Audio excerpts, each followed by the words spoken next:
Physics के 3 सबसे important derivation जो कि आपके 100% पूछे जाएंगे, ये बात ध्यान दीजिए।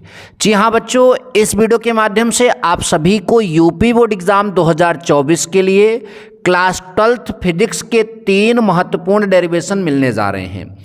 और ना केवल ये डेरिवेशन मिलेगा बल्कि वीडियो के अंत होते होते आपको सारे डेरिवेशन क्लियर भी रहेंगे। पहला डेरिवेशन हम जो करने जा रहे हैं उसका नाम है अनुगमन वेग एवं धारा घनत्व में संबंध। जी हाँ बच्चों, अनुगमन वेग एवं धारा घनत्व में संबंध। कभी कभी इसी डेरिवेशन को अनुगमन वेग एवं धारा में संबंध के नाम से पूछ लेता है। धारा घनत्व में एक स्टेप आगे जाएगा और धारा में एक स्टेप पहले ही हो जाएगा। ठीक, बात समझ में आई। दूसरा, बायो सेवर्ट का नियम भी बहुत बार बोर्ड एग्जाम में पूछा गया है। और तीसरा, प्रिज्म से विचलन का सूत्र जो है उसका डेरिवेशन भी बोर्ड एग्जाम में कई बार पूछा गया है। तो बच्चों यहां तक आप सभी को समझ में आया कि हम क्या करने वाले हैं। तो चलिए पहला वाला डेरिवेशन हम यहां पर स्टार्ट करते हैं। अनुगमन वेग तथा वैद्युत धारा में संबंध हेडिंग का नाम है। अगर आपका धारा घनत्व लिखा है वहां पर रहेगा तो आप हेडिंग डालिएगा अनुगमन वेग तथा धारा घनत्व में संबंध। अनुगमन वेग तथा धारा घनत्व में संबंध या धारा में संबंध के लिए आपको ये जो यहाँ पर डायग्राम दिख रहा है इस तरह का एक डायग्राम जरूर बनाना होगा। ये जो यहाँ से यहाँ तक P से Q तक आपको दिख रहा है ये एक चालक है। यह है क्या है? चालक तार है। इस सिरे का नाम P है, इस सिरे का नाम Q है। यहाँ पर पॉइंट A, यहाँ पर सॉरी पॉइंट A नहीं है, ये जो चालक का ये इतना सा भाग है जो इस तरह से वृत्त का आकार लेता है कोई चालक का भाग, ये उसका अनुप्रस्थ क्षेत्रफल है। चालक की लंबाई यहाँ से यहाँ तक क्या है? Small l। देखिए चालक पे एक जो है विभवांतर आरोपित करते हैं जो कि हम बैटरी से देंगे विभवांतर। ये प्लस सिरा है बैटरी का, ये माइनस सिरा। तो विभवांतर आरोपित करेंगे तो चालक के सिरों पर एक वैद्युत क्षेत्र यहाँ पर स्थापित हो जाएगा इस दिशा में। क्योंकि यहाँ बैटरी का धन सिरा है तो यहाँ पर चालक पर धन सिरा रहेगा और यहाँ पर ऋण सिरा।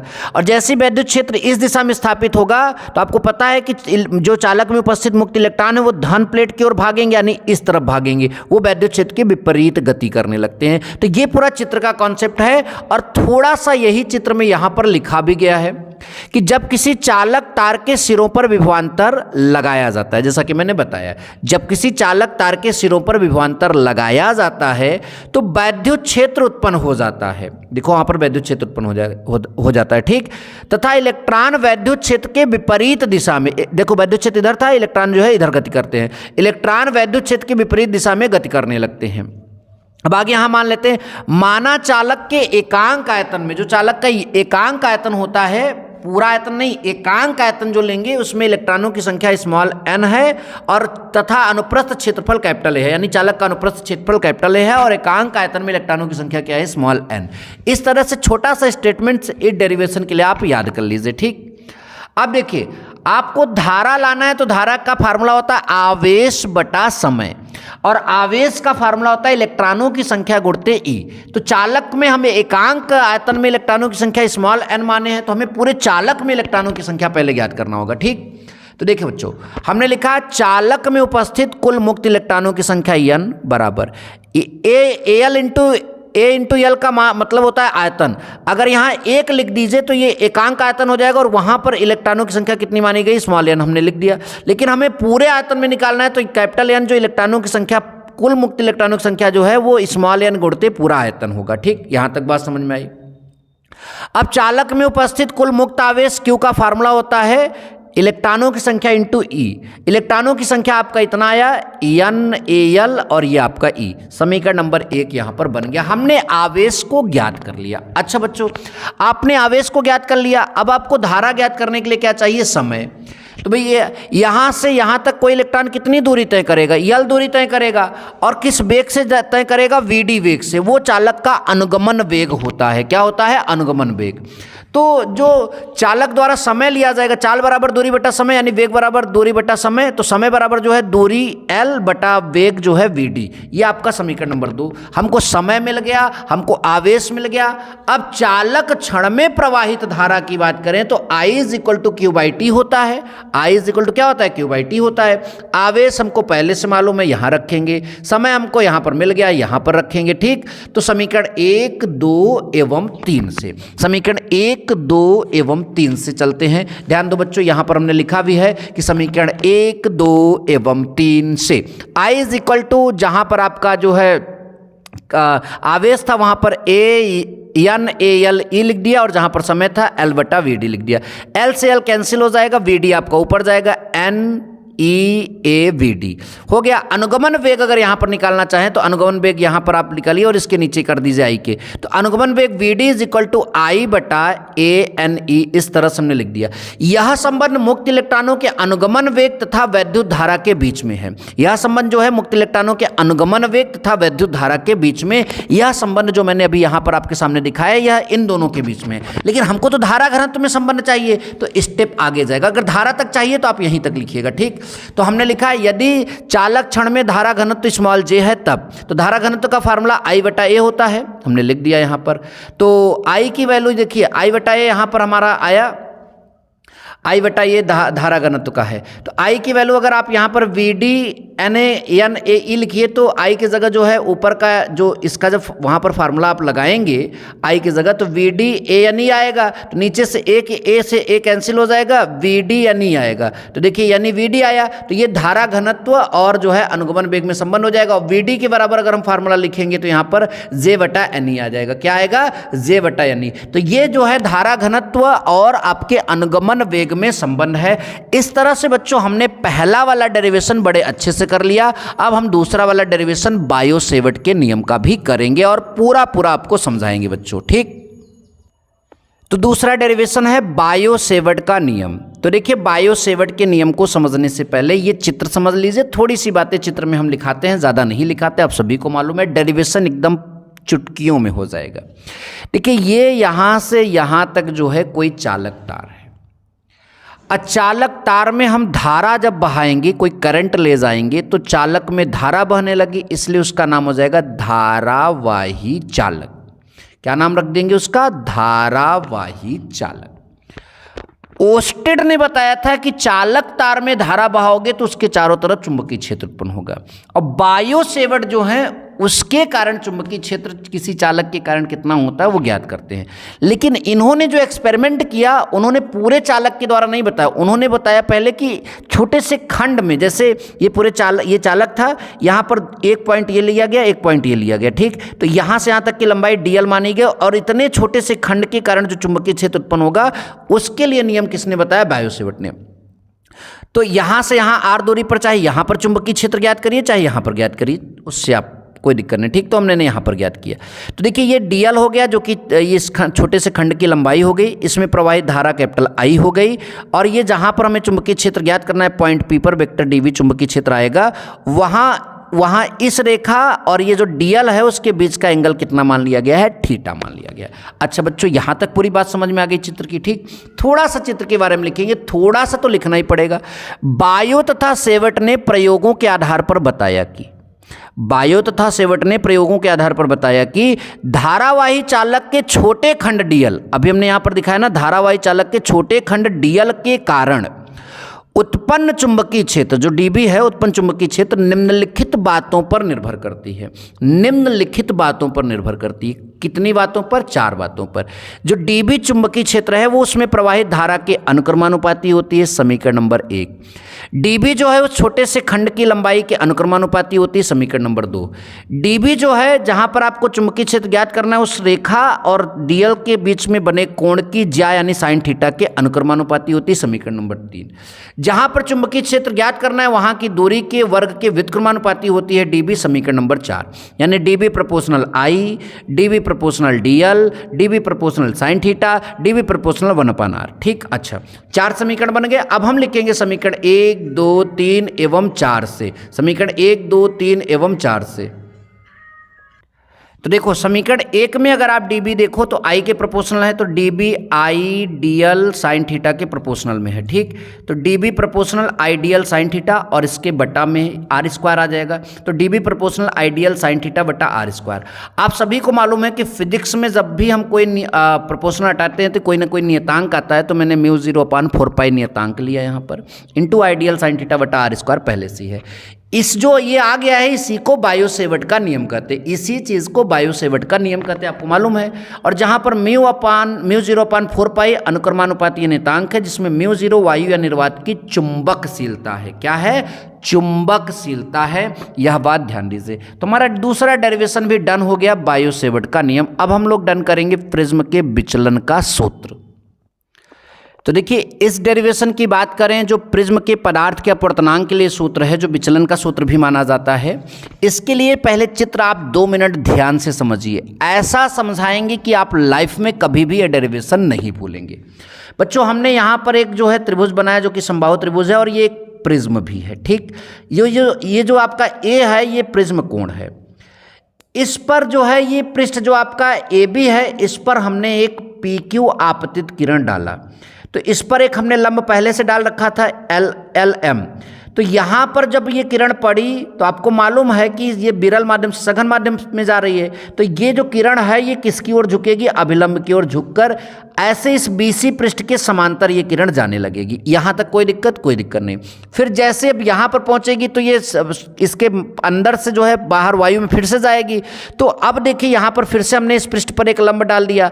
अब देखिए सघन से विरल में जा रही है, तो ये किरण जो ऐसे जा रही थी वो जो है अभिलंब से क्या हो जाएगी? दूर हट जाएगी। इस तरह से यहाँ पर टी यू जो है निर्गत किरण है, पी क्यू जो है वो आपका जो है आपतित किरण है, और जो पी क्यू टी जो है वो प्रिज्म के पदार्थ के अंदर चलने वाली किरण है। जब किरण आपतित हुई तो जो कोण बनाया I1 बनाया, यह आपतन कोण है, और इस स्थिति में यह अपवर्तन कोण है। जब यहाँ जा रहा है तो यह आपका आपतन कोण I2 है, और इस स्थिति में ये अपवर्तन कोण या फिर बाहर निकला है तो ये निर्गत कोण है। यहाँ तक सबको समझ में आया? जैसे आपतित किरण को थोड़ा आगे बढ़ाएंगे और अपवर्तित किरण को थोड़ा पीछे ले जाएंगे तो एक कोण बनेगा जिसे हम बोलते हैं डेल्टा, अर्थात विचलन कोण। क्या बोलते हैं? विचलन कोण। यहाँ तक सबको समझ में आया? तो ये आपका जो है चित्र यहाँ पर बनाया गया। इस डेरिवेशन को हल करने के लिए हमें देखिए विचलन के लिए ही सूत्र निकालना है, और विचलन के लिए हमें डेल्टा कॉन्सेप्ट लाना है। तो अगर हम डेल्टा की बात करें, जो डेल्टा आपका है यह एक त्रिभुज का बहिष्कोण है। कौन से त्रिभुज की अगर हम बात करें तो QRT। अब थोड़ा सा इसको समझने के लिए बच्चों बहुत ध्यान समझिए। सबसे पहला स्टेप हमने विचलन कोण में ही हमें बात समझनी है। पूरा जो बात समझनी है किसके लिए समझनी है? विचलन कोण के लिए समझनी है। ठीक, ध्यान से देखिए। यहाँ पर हम ऐसे दूसरा बनाते हैं, इस तरह से एक त्रिभुज हम यहाँ पर बनाएंगे। बहुत ध्यान से देखिए, सारी बात आपको समझा कर ही रहेंगे। ठीक, और यहाँ पर तो विचलन कोण आपका डेल्टा यहाँ पर बना है, यहाँ R है, यहाँ Q है, और यहाँ पर क्या है? T। तो ये जो आपका विचलन कोण डेल्टा है, इस त्रिभुज QRT का बाहर वाला कोण बहिष्कोण है। तो उस बहिष्कोण का मान इस कोण और इस कोण के जोड़ के क्या होगा? बराबर होगा। तो यहाँ मैंने लिखा कि विचलन कोण डेल्टा त्रिभुज QRT का बहिष्कोण है। तो जैसा कि मैंने बताया कि ये वाला जो आपका विचलन कोण है इस कोण और इस कोण के जोड़ के बराबर होगा। इस कोण को आप क्या बोलोगे? RQT आपने लिखा, प्लस इस कोण को क्या बोलोगे? RTQ, ये लिख दिया। यहां तक किसी को कोई दिक्कत नहीं होनी चाहिए। ठीक, बात समझ में आया?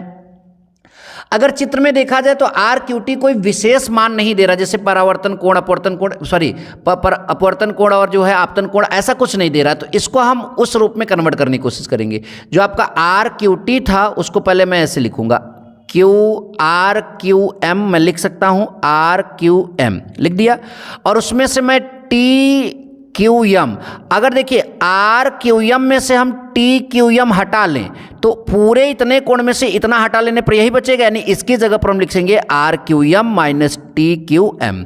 तो देखिए RQM माइनस TQM मैंने लिख दिया, इसकी जगह पर प्लस। ऐसे यहाँ पर जो RTQ था उसकी जगह पर हम लिखेंगे RTM माइनस QTM। ठीक, लिख दिया। अच्छा, यहाँ तक आपको समझ में आया? अगर अब हम चित्र ध्यान पूर्वक देखते हैं बच्चों, तो हमारा जो आपका RQM है, RQM देखिए,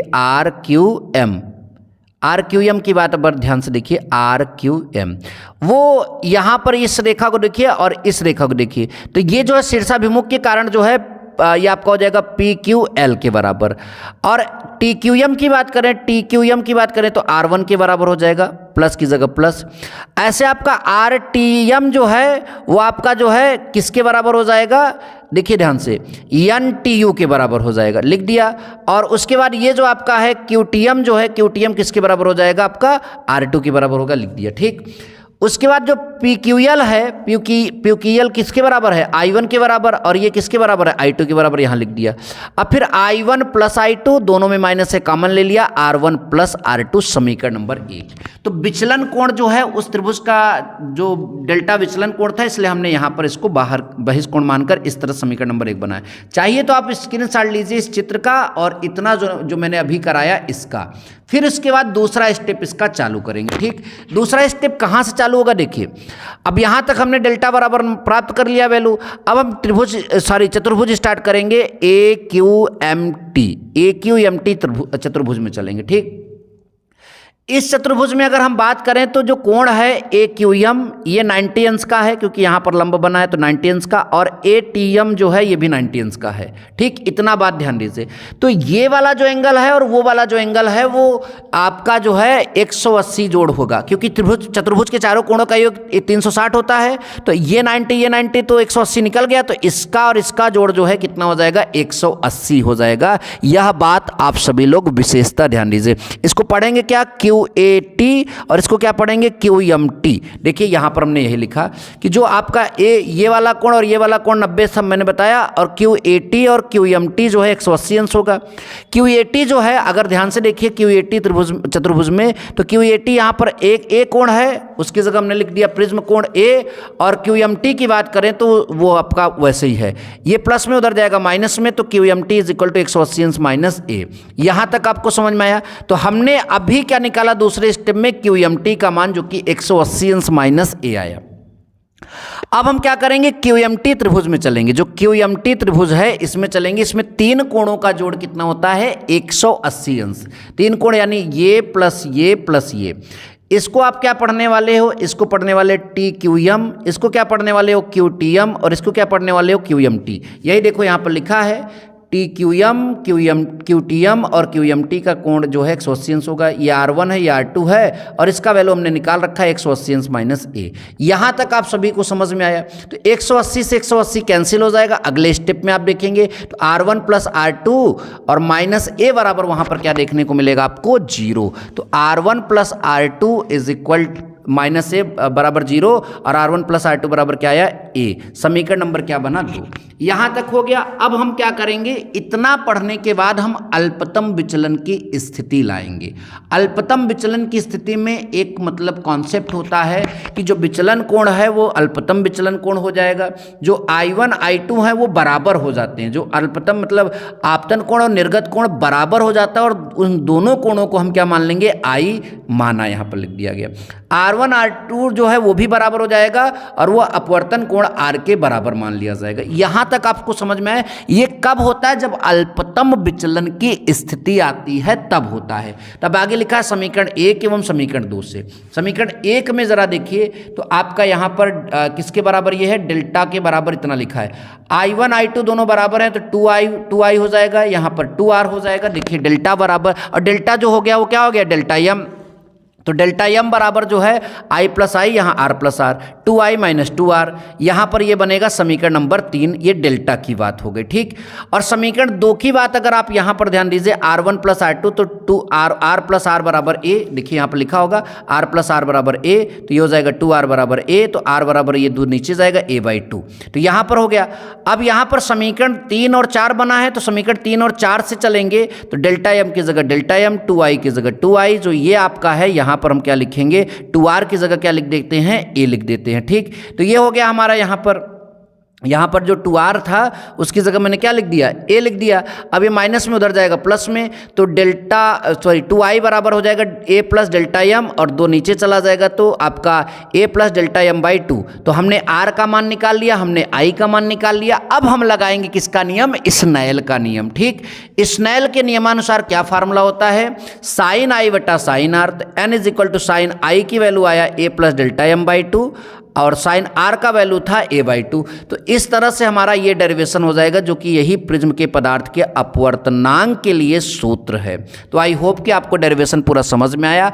ऐसे और वीडियो के लिए चैनल को सब्सक्राइब करके रखे रहिए। मिलेंगे नेक्स्ट वीडियो में। Thank you so much. जय हिंद, वंदे मातरम।